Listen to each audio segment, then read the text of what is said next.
This is CHSR 97.9 FM here in Fredericton, New Brunswick, Canada.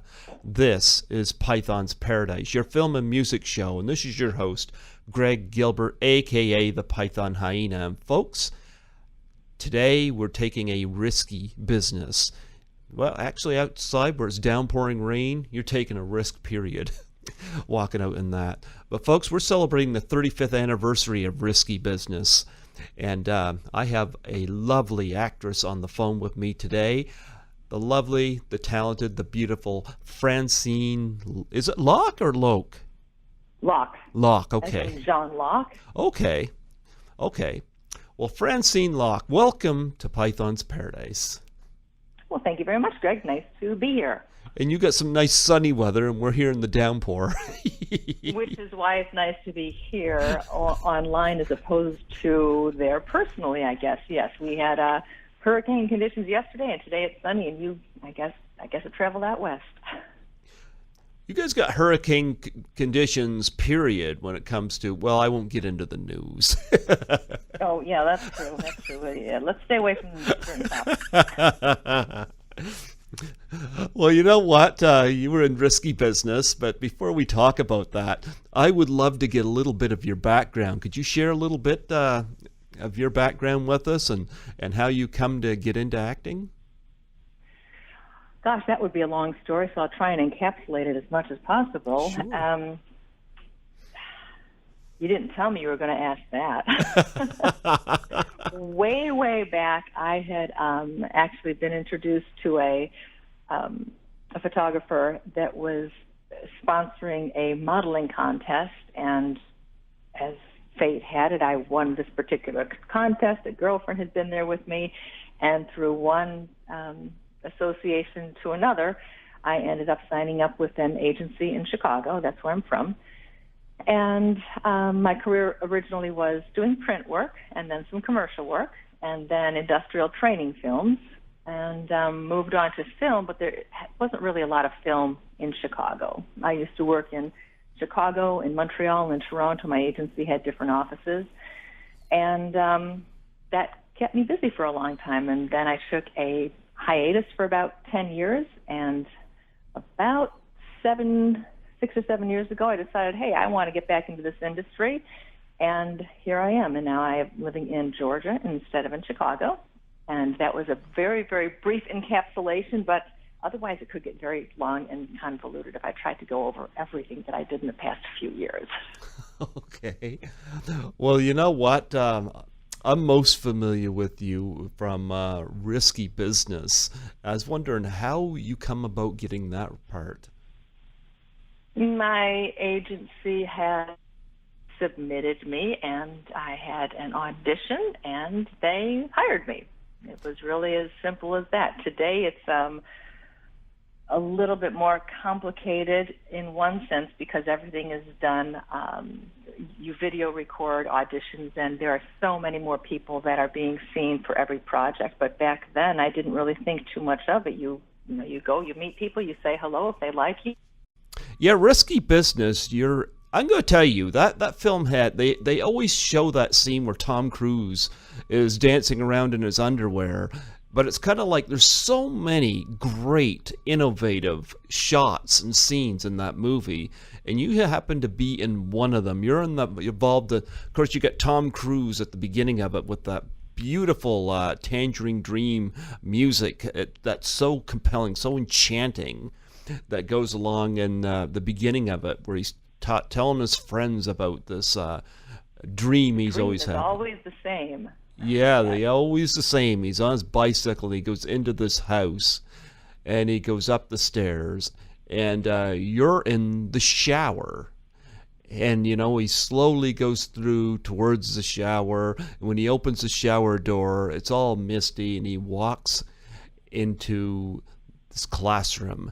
And he discovers that he has missed his final and he has flunked out of college. Before we get to the scene, did you ever see the movie Top Secret where they made fun of the scene? I did not. Okay. After the Zucker brothers and Jim Abrahams did Airplane, their follow-up was Top Secret. and it was the film debut for Val Kilmer, and he plays a musician who goes to, I think it's Germany, and he gets himself into a little bit of trouble where he gets arrested. And in part of the movie, it's done in the same flavor as Airplane, so this is a comedy. He gets arrested, and they're torturing him. And the first time they've got him up, and there's two guys. One of them's holding him, and they're punching him back and forth. And finally, he's getting out of it, and it comes into a dream sequence, and it shows him running down the hallway, and he runs into this other student. He goes, "Am I late?" The student goes, "You are late. The exam is over." He goes, "I can't believe it. I failed the exam. I didn't get here on time. I'm back in school. I failed school." And it shows him back in reality, and he's got hanging by his hands, and both of these guys are whipping him. And he looks over his shoulder, and he turns to the camera and goes, "Thank God." Well, he missed the best part, which was the shower end of it, though. They only took a teensy bit of it then. Yeah. Well, he missed his grades like Tom Cruise. Yeah. Yeah. But you mentioned that there were so many great scenes in the movie, and there were, and technically, the scene that I was in was really very, very interesting, the way that they did it. I don't know if you're aware of how it was done, but Tom is walking and walking and walking before he actually gets to the shower. Mm-hmm. And of course, it's really only a little bathroom, right? So how come he has to walk so long?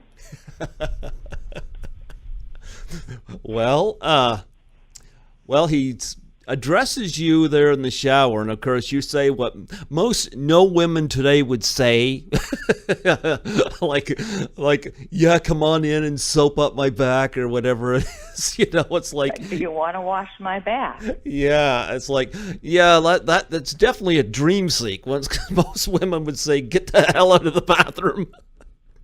Well, but it is. It's a dream sequence. That was the whole thing. But it was a unique, like I said, it was a very unique scene, and interesting relationship. Interesting way of getting that scene shot. It was fun. Were you nervous at all about doing the scene? Obviously, it was a nude scene for you, so. I was very nervous. I was totally apprehensive, and I was very uncomfortable. Yes, all of the above. All the above. So not prepared at all for any of it. Yeah, I've heard some of these stories. So how did you prepare yourself to do this scene? I didn't.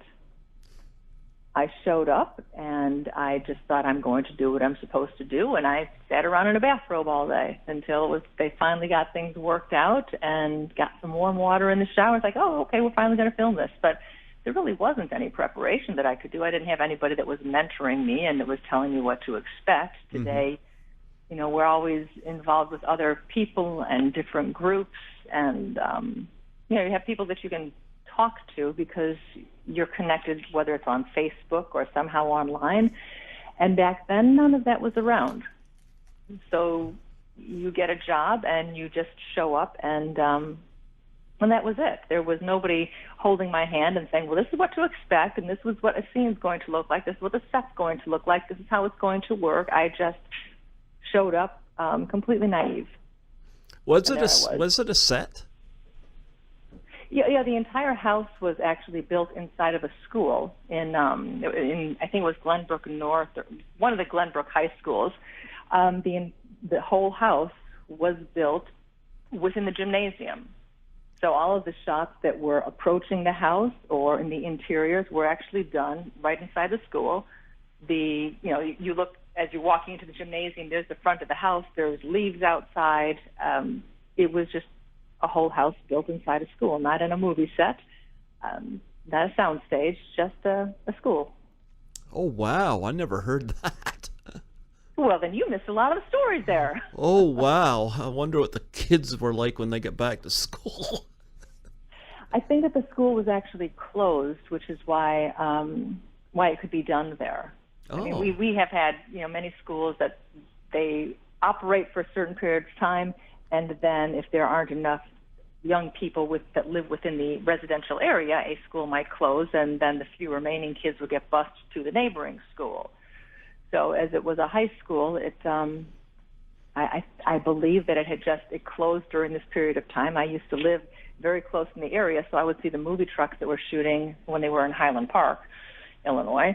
But this particular school was, it either wasn't in session or it was closed. Now, I kind of don't recollect exactly now. It was a few years ago. Yeah. Yeah, 1983 the film came out. I don't know whether it was shot that year or whether it was shot in 82, but nonetheless, yeah, quite a few years ago.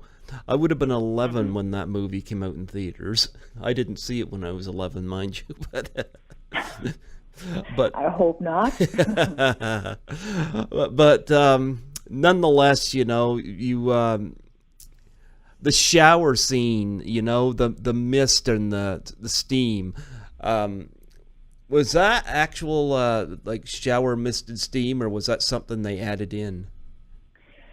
That was not a lot of real steam, because that would have meant that we had really, really warm water, which we did not have.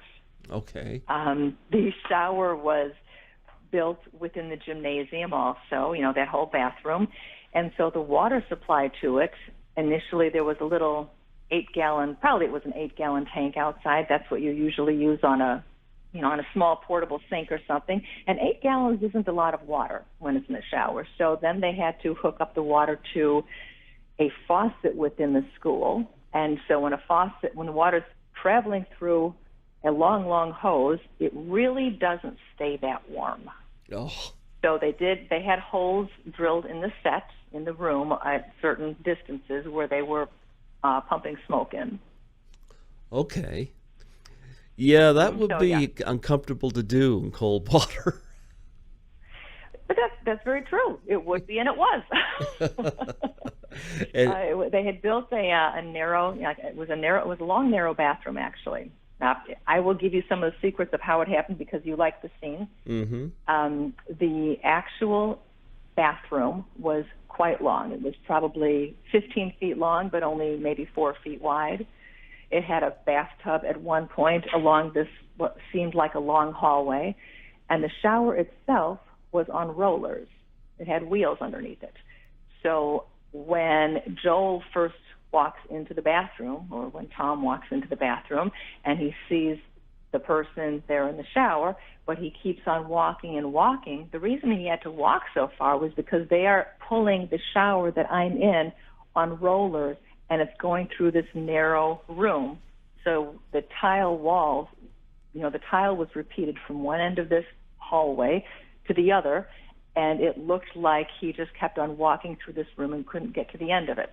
But it was because they made a very long room with neon wheels. Okay. Were you able to shower in motion? Pardon me? Were you able to shower while in motion? Well, apparently I did, because the whole world saw it.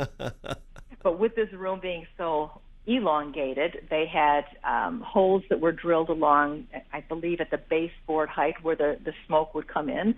And in the area where there was the bathtub, there were actually people in the bathtub that would then jump out of the tub when they yelled cut, and they'd come back in and they'd put soap all over me, and they'd make sure that things were steamy appropriately and that the hair was in the right place, and then we would reset and we'd start again, and they would jump back into that bathtub because you couldn't see them as the cameras were passing by. They were off to the side, and that way they were right there close to where they had to be, so you didn't have to have somebody coming in and out of a long room, because it was a closed set, so people weren't, you couldn't walk in and out. It was just this long, narrow hallway, basically. I gotta say, I loved your posturing in this scene, and sometimes, that something as small as that can really add to a performance. Like, I loved it, for example, when Tom Cruise first addresses you, and you're looking at his way, and you see your mouth move, and he tickles, and explaining it says what you say. I love the fact, you just kind of tilt your head to one way as if you're inviting him and addressing him at the same time, and the little things like that stood out to me. Well, good. That's it was an iconic scene in a movie that I don't think anybody had any idea what would happen with that when they first made it. One of the few movies that it was all done locally. It was all done there in Chicago, and that it has had such a great lifespan has been really impressive. Yes, and of course it pretty much made a star out of Tom Cruise, who's still very busy. I just saw him this year in Mission Impossible Fallout, and he's done a lot of movies I like. Eyes Wide Shut, Vanilla Sky, Rock of Ages, loved that. And I could probably go on and on of movies he's done I've enjoyed. Magnolia, and I think he's been nominated 2 or 3 times for Academy Awards. He's come a long way since Risky Business. What were your memories of him? That he was a young, dumb kid. My husband tells me, you shouldn't say that about him. I'm like, but he was. I mean, he was a kid. He was nice, but he was just a kid. Is not the same person that he is now. He's older and matured, and even the roles that he had right after that, he was young. He was obviously he was already very popular and skilled and trained in what he was doing, but he was a young guy. So he was nice, he was friendly, but who would have thunk that he'd become what he is today? He's this mega star, and at the time, he had a good sense of humor. I liked him. Yeah. Was he, I don't know whether they had him right there with you during that scene or not. Oh yeah, we filmed it 2 ways. You generally will film a scene for one actor's all of their lines and looks, and whether they're doing close up or medium up, and then you flip everything around so that you're filming the opposite direction. You do the same thing all over again. So when he was coming into the bathroom, I was sitting on the camera on the dolly, and they were pulling the camera back, and I'd be sitting on it so that he could deliver his lines to me, and I could deliver them back from the camera there. That way his eye line wasn't in the camera lens, but it was near the camera lens. That's usually how you'll shoot something. You're close to the camera. The camera might be right over your shoulder, right behind you, and that way the actor who's looking at you appears to be a part of an intimate conversation with the camera. You never want to look at the lens. So he was right there, and I sat on the camera, and they pulled back and then reversed it all the other way. Yes, and of course when he goes in the shower, it's all misty, and I think director Paul Brickman was so brilliant. I don't know why he has not gone on to do much else after Risky Business, because what an innovator in terms of the way he shoots a movie, and this opening scene, it just grabs you right away. I thought it was brilliant. Mm-hmm. Yeah, it was. The whole thing just pulled together and it was great from start to finish. Yeah. Now, Tom Cruise, the fact that you are doing a nude scene in the shower, how was his reaction at that? I think he might have been 18 or something when he did this scene, but I'm trying to think how to word this. Was he sympathetic towards you, or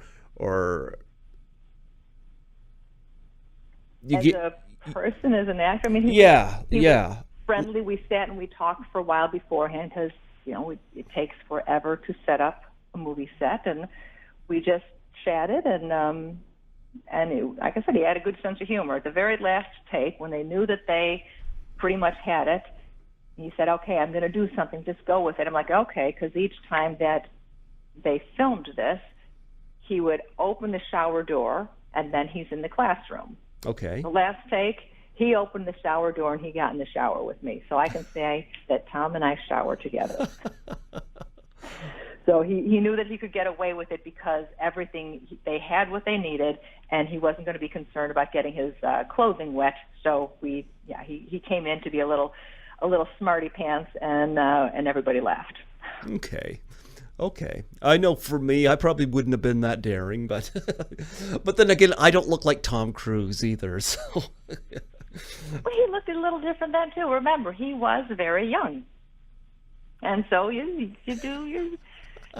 it was harmless and it was funny. Of course, in today's era, who knows what it would be misconstrued as. yeah.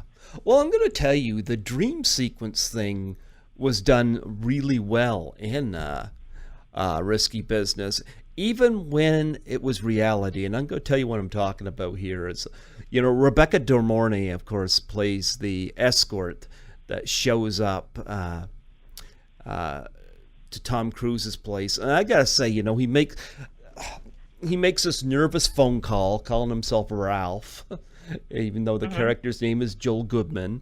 And I think most of us, whether male or female, have been nervous calling somebody that we like or are going to hook up with.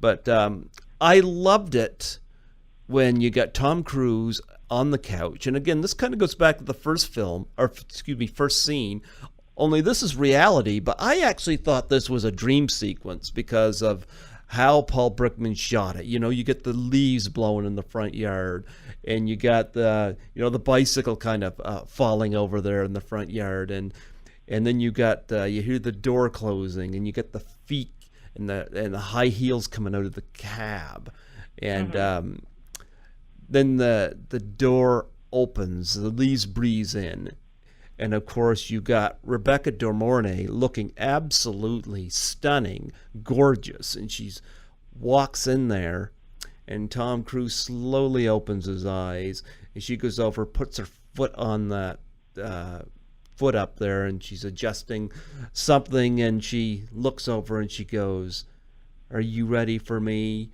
Ralph?" She, of course, knows that it's a fake name, and he goes over to her and takes her clothes off, and they have this wild, passionate sex scene, to the point where when he wakes up the next morning and finds her sitting in the kitchen, I'm like, holy cow, this actually happened.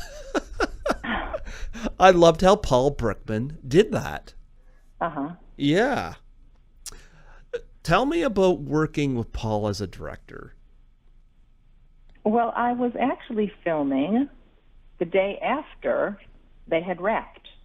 Okay. I had been, so basically we were with somewhat of a skeleton crew, and Paul was very, very nice. It's funny, I remember sitting at lunch and he's saying, why weren't you here earlier? Because they had just had their wrap party the night before, so I didn't get to be a part of that. And he loved my Chicago accent. He said, we would have put you in some more scenes, would have, worked this out. So it was fun talking with him. But I only got to see him really that one day that I was there for the, many, many hours, or day and night, I should say. Did he give you an idea of what other scenes he would have put you in? Oh, well, whether it would be the party scenes or whatever, they just, he was just happy to have talked to somebody that was a normal person, not, I didn't have any kind of preconceived notions or perceptions of the industry or myself, so we just had a nice, pleasant conversation. I think he was just thinking, this would have been fun because, I could talk to him as an equal, and I didn't say, oh my goodness, it's a Hollywood person, and I didn't say, well, I am just, above all everybody else because I'm here as an actress. I was just a normal person, so for that reason, we just had normal, regular conversation, and I think he just would have thought it would be nice to use somebody that was just a nice, normal person in additional scenes. The industry is not about who you know in a negative way, but it can often be who you know because you have a relationship with them, because you talk to people and you're real. And so knowing about what scenes he would put me in, that was a long time ago, and we were just having a nice, normal conversation. I wish he put you in more scenes.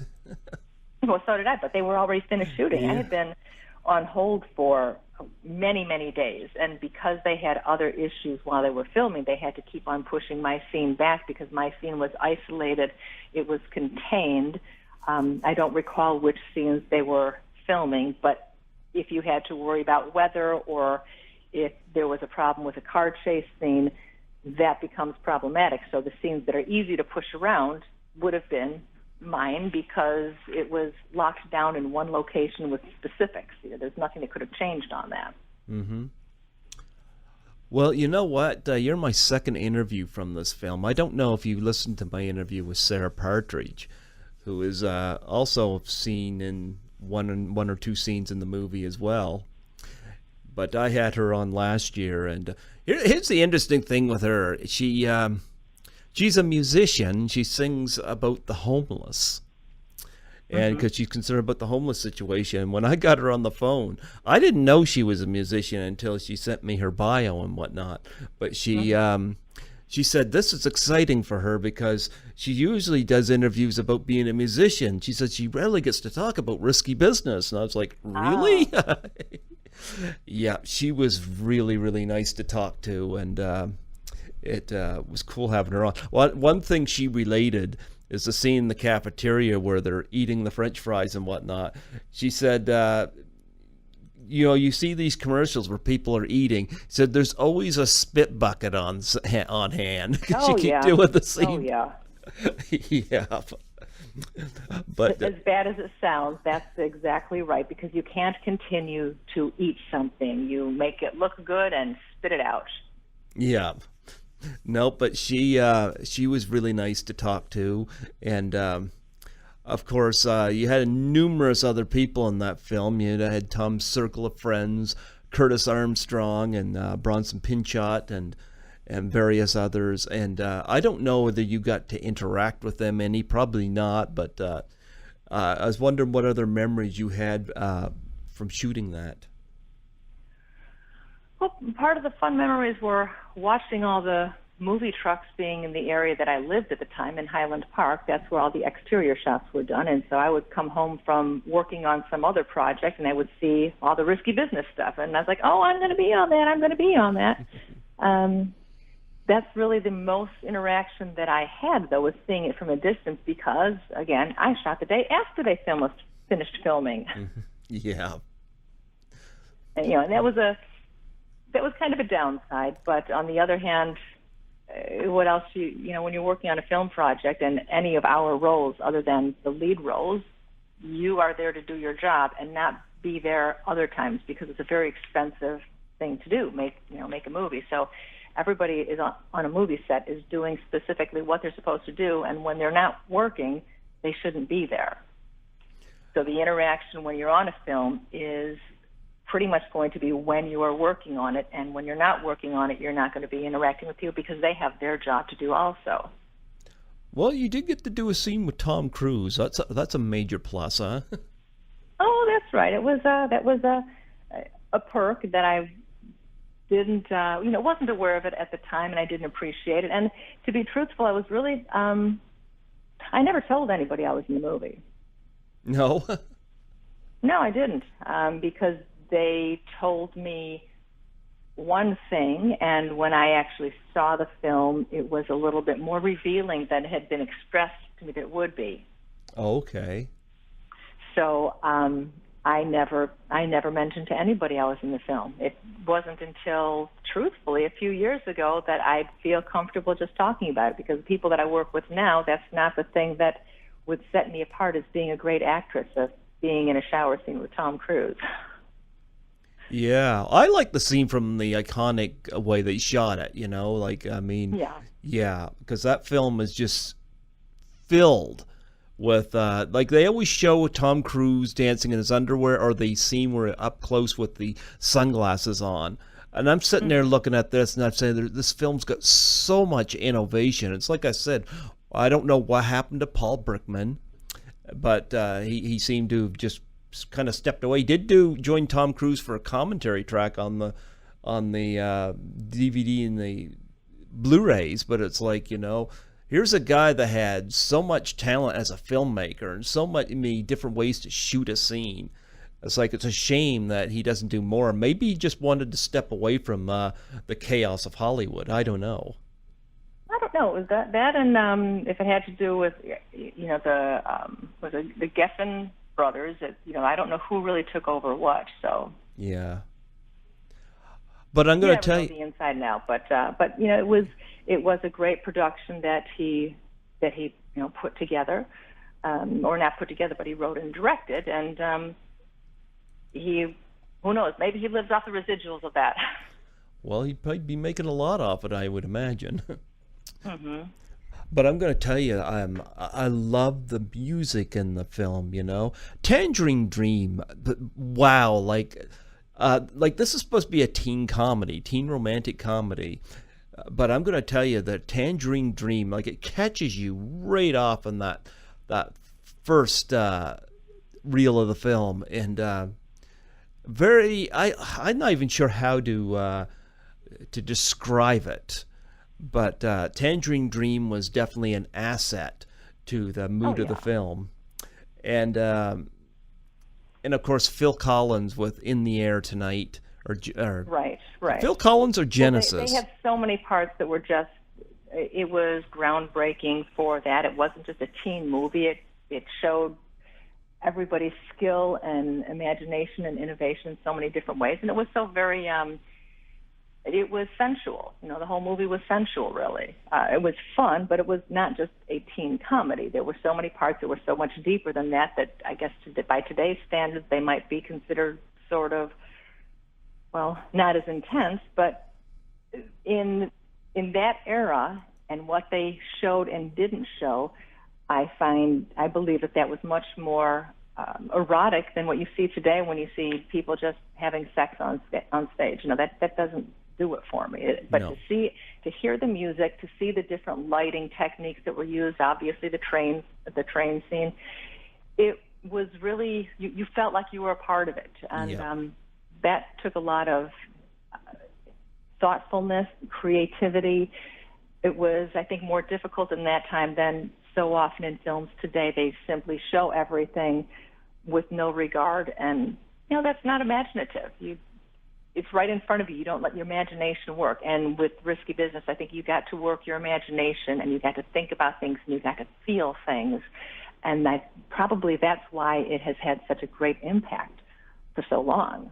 Yeah, even the scene when the parents are first introduced. I love the fact that we're in Tom Cruise's position and the parents are talking to us.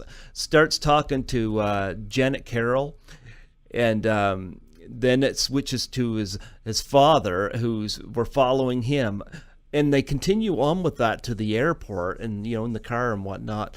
And I love the innovation of that. Like if I was a filmmaker, there'd be a lot of stuff from Risky Business. I'd be like, I want to try something like this because this is an interesting way to shoot a scene. Right. Yeah. But I'll tell you, they did a lot of interesting things. Yeah. What do you think 35 years later, Risky Business is still as current today as it was back then? I think that in a way it almost shows what we may be lacking today, because so many of our films today are remakes and reboots and so similar to films that came before or storylines that came before. And of course you can't say, Shakespeare, there's no other story, there's nothing new, it's all been here. But there is a lack of creativity and imagination when everything is done CGI, and on the one hand that's intriguing and interesting, but it doesn't have the power and the strength when somebody is visually involved and when they're listening and feeling. When you see everything given to you right in front of you, you miss the ability to engage and to feel things yourself. I mean, some of these movies are fantastic with all the different graphics and the explosions and the fight scenes and the fantasy worlds, but we're losing something in that. Yep. The Wizard of Oz was great, and that was how many years ago? 1939.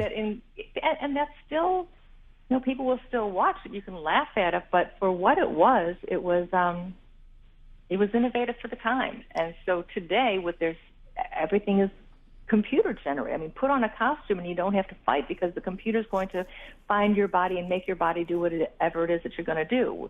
Your face makeup is going to be either done via computer or 3 days in a makeup chair. There's so much more to it we're seeing some things that are much more involved, but does it add to the end product in the long run? It's like when I think about music today, and I think, well, what are the classics that we're listening to today that people will listen to 30 years from now? Yep. Kids today are listening to the old rock and roll stuff. You're listening to the 60s and the 70s. When my son would play this music and I would sing along with something, he'd say, "How do you know the words, Mom?" Well, because that song was around when I was your age. So I think as a culture, we're really missing the boat in not developing new talents. We're copycats. Boy, am I going off on a tangent. You didn't know you were going to hear this, did you, Greg? You know what? I agree with you. One of my favorite movies growing up was the original Clash of the Titans. Loved it. Mm-hmm. Loved Ray Harryhausen. He would do all these monsters and whatnot, and he was always hands-on. The remake was total garbage. Yeah. Yeah.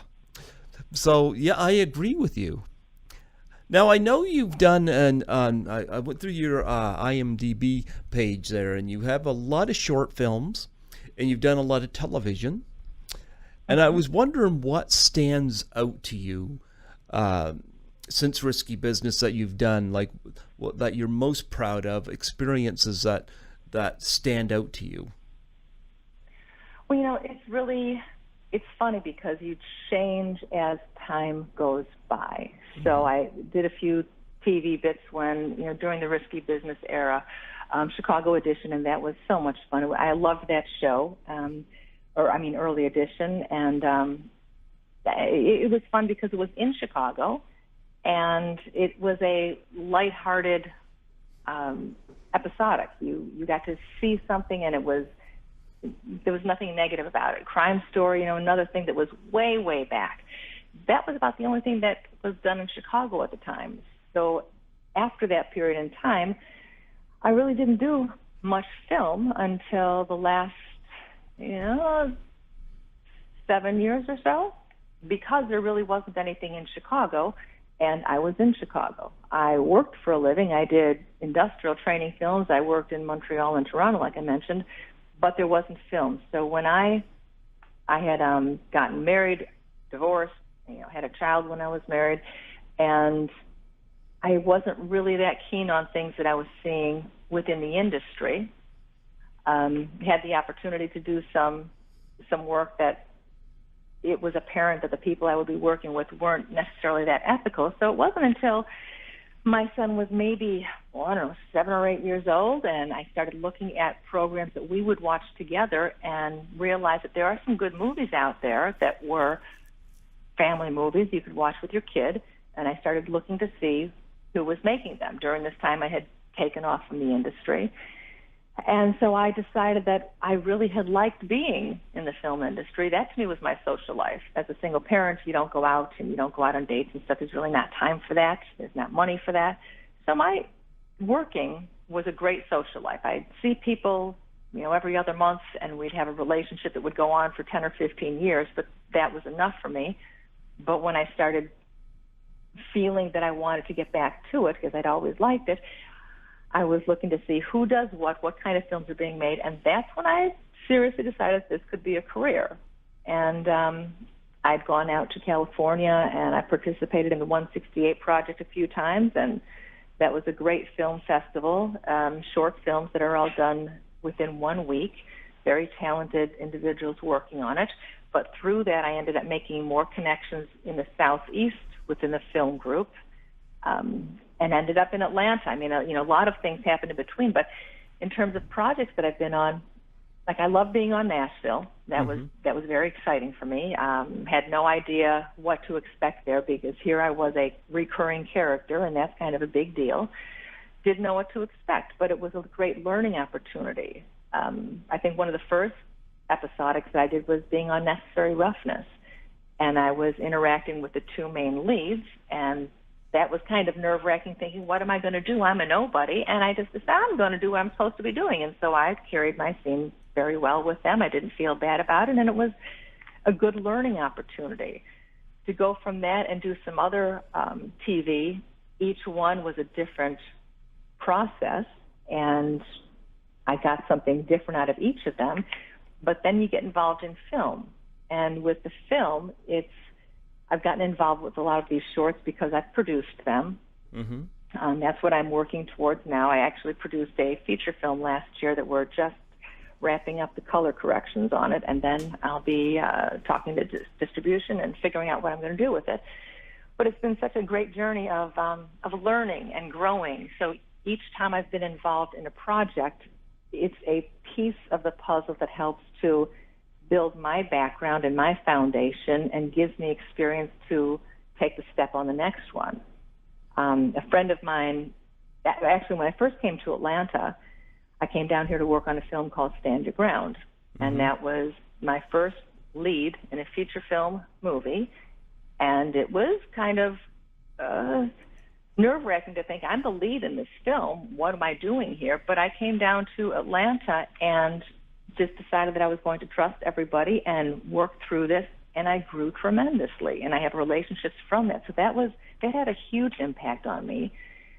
And from that, I have springboarded into other films that my part has been smaller, but I've had more confidence in what I'm doing because of what I learned from that project. Being able to look at a script and say, this really doesn't quite make sense, because now I have the background and the experience to say, what if we reshaped the story like this? What if we got rid of some of this dialogue? So I've worked with people on, trying to fix their script a little bit. Each one of the projects has built a different part of my skill set, within my tool belt, if you will. Mm-hmm. And each one has given me something different. The first feature-length film that I think I did after taking this sabbatical was one called Finding Joseph. Now, it was only just released, but it was filmed 7 years ago or so. And a person called me from Poland and said, will you come and do this part? I said, well, okay. Made no sense to me whatsoever. And it took about another year for me to finally get to Warsaw where we were filming it. And I asked the director, well, this is so strange. This is a very small part. Why did you bring me from Chicago to Warsaw for this part? And he told me, God told me to. And at that point, I thought, okay, if God is involved in this, then there's something bigger at work than I am. And things like that happen regularly. So working on this film back, like I said, it was called Finding Joseph, and it was 2004, 5, something like that.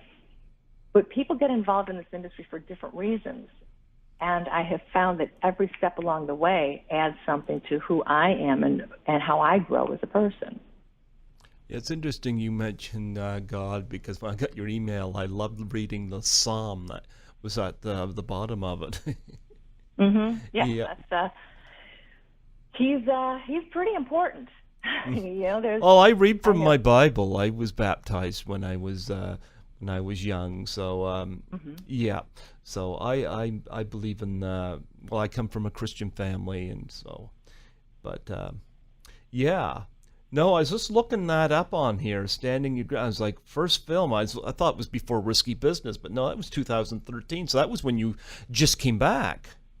Correct. Right. Oh wow. So it just came back, and all of a sudden I'm the lead role in a feature film. That was pretty kind of scary. But I had spoken with the director I had a few conversations, and this was one that the person who the story was about was actually monitoring their Facebook page. A friend of mine had said, oh, Francine, I saw an audition, and I think that you should submit for it. It just sounded good for you. And so I looked at their Facebook page and saw a note or a posting about this particular role, and they were going to be auditioning, and it was in Atlanta. And I think that it's very rude to put your material on somebody else's page, because that's their page. But for some reason, you know what, I'm going to put my demo reel up there, and I'm going to send them a note, because I didn't know how else to contact them. Mm-hmm. And so I did, even though that's not something I would ordinarily do. And Jackie Carpenter, which was the role that I played, the person who was monitoring it, and she tells the story later. She says, well, you know, the night before that, Francine, we were praying about having the perfect Jackie, and we had some other interests, but we wanted the perfect Jackie for this. And I looked at Facebook that morning, and I saw this, you know, this demo reel, and I didn't know what that was, and I clicked on it, and I saw, you know, a pretty girl, and, well, I just turned that off because I saw you were in Chicago. And then later on that day, she said God talked to her and said, go look at that girl again. And she went back to Facebook. And Francine, I clicked on your letter, and I read it, and then I watched more of your little movies. I thought, well, that's really good. Oh, but she's in Chicago. We can't do anything about it. I don't know anything about a video audition. And she turned it off. And later that night, God said, Jackie, you go back on, you watch the whole thing. And this is her telling me the story afterwards. And she said, Francine, I watched that whole thing. I watched your whole demo reel. And at the very end, there's that young man on his knees, and he's crying, and you're reaching out to him, and she says, oh, that's my Jason, because her son's name was Jason, and the whole film was her relationship with Jason. And here in my little short film, I was reaching out to what was actually my husband, who had been unfaithful, and we were coming back together in love, and blah, blah, blah. But she went through all of this because she believed that I was the person that was supposed to be in that role. So getting involved in Stand Your Ground was earth-shaking to me, and it was a stepping stone. Not that you step on it, but that you grow from it. And so it's been, each one of these projects have been something different. And because of Stand Your Ground, that helped lead me to Atlanta as a new place to live. We wanted to move someplace where it was warmer than Chicago, and we certainly found it in Atlanta. So, what can you anyhow, that kind of went off on a whole different. Oh, no, that's okay. What else? People want to hear from you, so I do want to know what can you tell me about this feature that you were just involved in? Well, the feature is called, and this is a feature that I produced. It's called Modern Prodigal. Okay, I see that listed here. Yeah. Mm-hmm. You're in it. It was filmed. I'm in it. Yes, I really didn't intend on being in it, but there's this kind of snarky doctor who owns this drug treatment facility, and she's doing the wrong things for the right reason. Okay. She has the drug treatment facility, and instead of getting rid of the drugs that come in when she wants to help people, she's actually passing them off to a dealer to sell them on the street to help fund her business. So she wants to help people, but she's going about it the very wrong way. So anyhow, the writer had said, well, no, that's your role. I'm like, I don't want to do the role. If I'm going to be producing, I can't be acting. And so he kind of talked me into it. So I became Dr. Chafin as well as the producer. And in doing it, I ended up taking on many more responsibilities than what would traditionally be the role of a producer. I've learned about, I handle the locations and the casting with a co-producer friend of mine, and it got all the locations, got all the permits, created a schedule, who was going to be where and when, pulled together the whole team of interns from Georgia Film Academy to work as crew members, and then got even involved in the edit, in the scoring, and we're working on the color correction. So from start to finish, it became my project, and now where I'm at is finishing up the color, not me myself, but working with different people to do that, and then find the right market for it and get it out there. It will have a 2019 release date, because at this point in time, you don't want to release a film at year end because it looks like it's an older film already. Come January, it's a film from 2018. So it'll be released in January, go and do some of the festivals, and then be available to the public somehow or another. So I do hope that whoever ends up listening to this, whenever they're listening to it, look up Modern Prodigal and get involved, and find me on Facebook and Instagram and all that stuff too. I got all that in real quick. Yeah. Yeah, you've got about 8 projects here in post-production. Yes. Well, Order of Rights is completed. They just won the best film at the Kingdomwood Film Festival in Atlanta. My 9 is completely finished. It has been entered into Sundance, and they're not going to make any decisions about releasing it until after Sundance. They're in talks with distributors right now. Okay.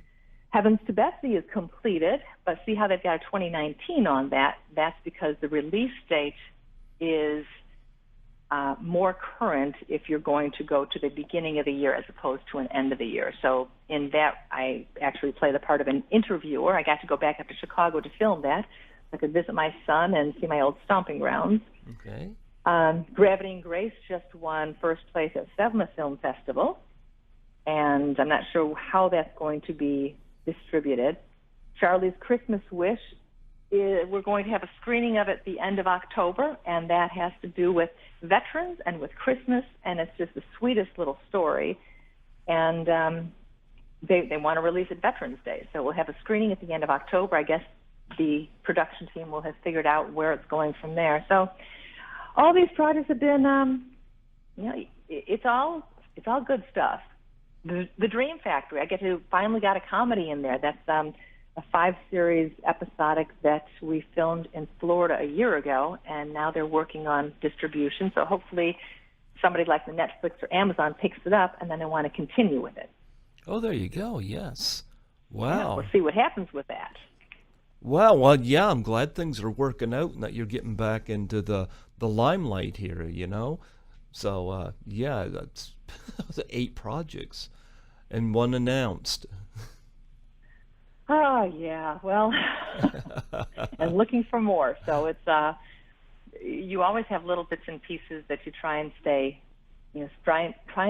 current and involved in several projects. In 2018, it'll look like I wasn't doing much because there wasn't much that was released. But 2019, well, gosh, everything is going to be released then. And in the meantime, in 2019, I'll be working on something that'll, happen in 2020.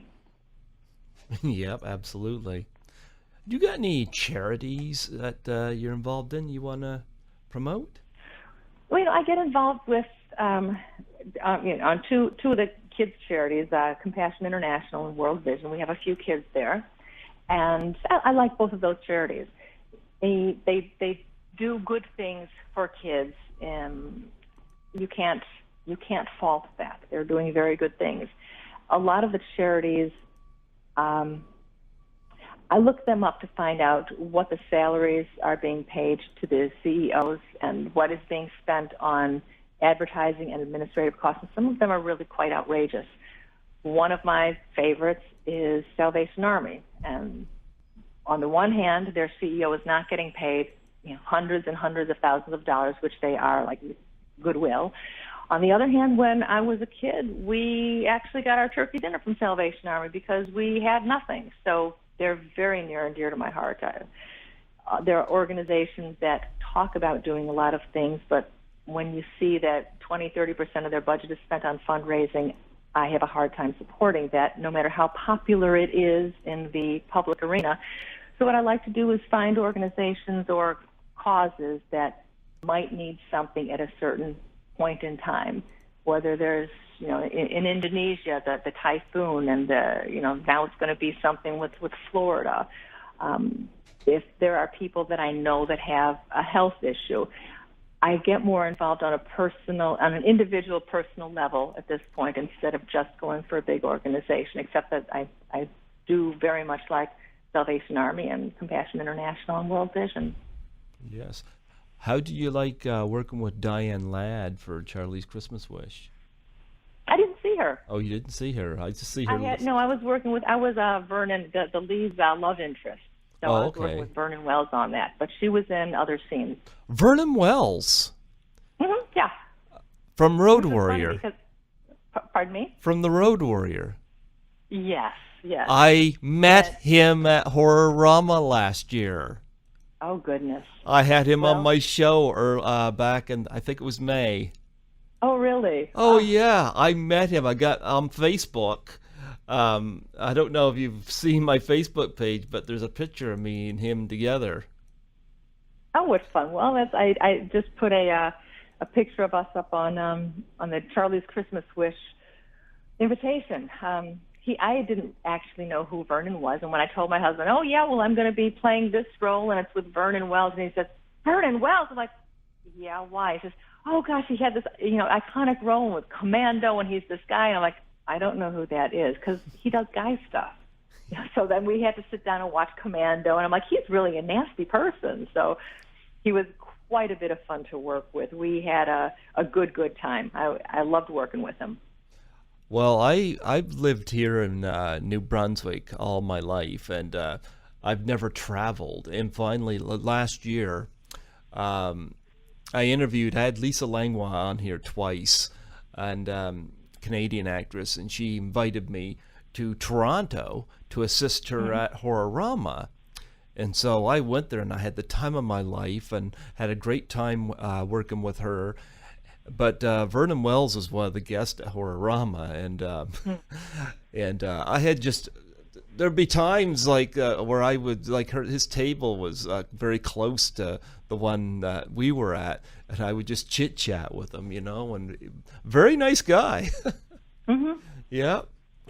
But he is. He's got a very good heart. Actually, when he came to film, he was waiting to get back to a country where he was building a school. I don't recall which it is, but he's got a great spunky disposition and can be a bit of a smartass, which we all have a tendency to be on a film set, I think. But then when you hear about his heart, it's like, oh my goodness, you really are a good person. You're just putting on a show like you're a jerk, because part of his role, he was a bit of a jerk in the film. And I'm like, you're not acting like a jerk. You really are, And then you find out what he's like as a person. So we just had a great time working together. Actually, it's interesting because he talked about building the school project when I interviewed him. Oh, very good. Okay, so then you know what the school project is. Yeah, I finally had him on because I stretched out. I gave out a lot of business cards at this convention, and I must have got a lot of guests from that. And I'm going back again the first week of November, so I'm quite excited for that. But very good. Yeah, so I had him on and had a nice chat with him. So I was like, yeah, Vernon Wells. I met him. Yeah. You get a web page you want to plug? I know you get a web page. My web page, yes, it's FrancineLocke.com. So very, very simple. The same with Twitter and IMDb and Facebook. I have 2 Facebook pages that's for more work-related things. That would be Francine Locke -actress. My Twitter and Instagram are Francine Locke, so I'm keeping my name wherever I can. Absolutely. Yes. Well, you know what? It's great to have you on here today. Do you have anything else that you want to plug before we close off?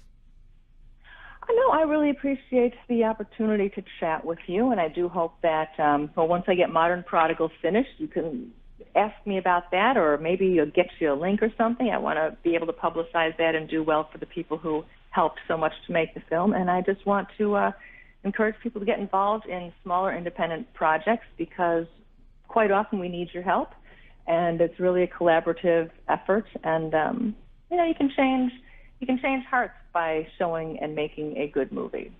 I think that's important. Well, you know what? When you get this project done, you're more than welcome to come back on here. Okay. Oh, then yes, I'd gladly have you back. Yeah, gladly have you back. This is what I was in the back of my mind.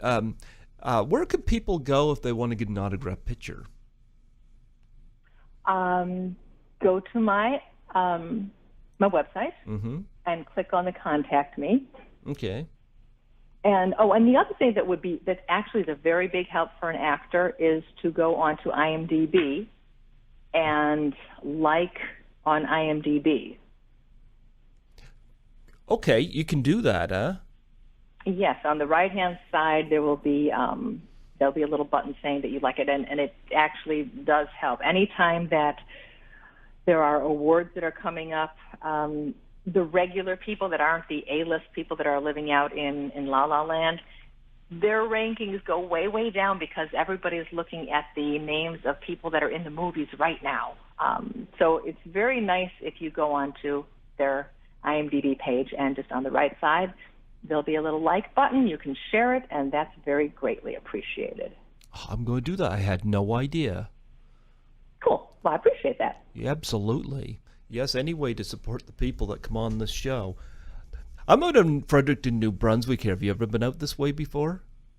I have not. I've only been in Toronto, Montreal, more on the east side. I had family in both areas, but never out west. Never out there. Okay. Well, you know what, Francine? It was so wonderful to have you come on here and talk about the 35th anniversary of Risky Business and you in a moving shower. Yes, in a moving shower. That was it. It reminds me of that Woody Allen movie where there was a moving shower. I can't remember the name of it right now, but it was a pretty funny movie. But nonetheless, before I let you go, I was wondering if you would do a plug for my show. Okay. Hi, this is Francine Locke, and it's been my pleasure to be talking to Greg Gilbert on Python's Paradise out of New Brunswick, Canada. Absolutely, and hopefully we'll be having you back to promote your new project. I'm looking forward to it. Absolutely. You keep me in the loop on that, and I look forward to talking to you soon. Thank you very much, Greg. I appreciate it. And send me some headshots. Yeah, I can put them up. I'm going to do that. Absolutely. Well, take care, and God bless you. Thank you, and you too, Greg. I appreciate you. No problem. Thank you. Bye-bye.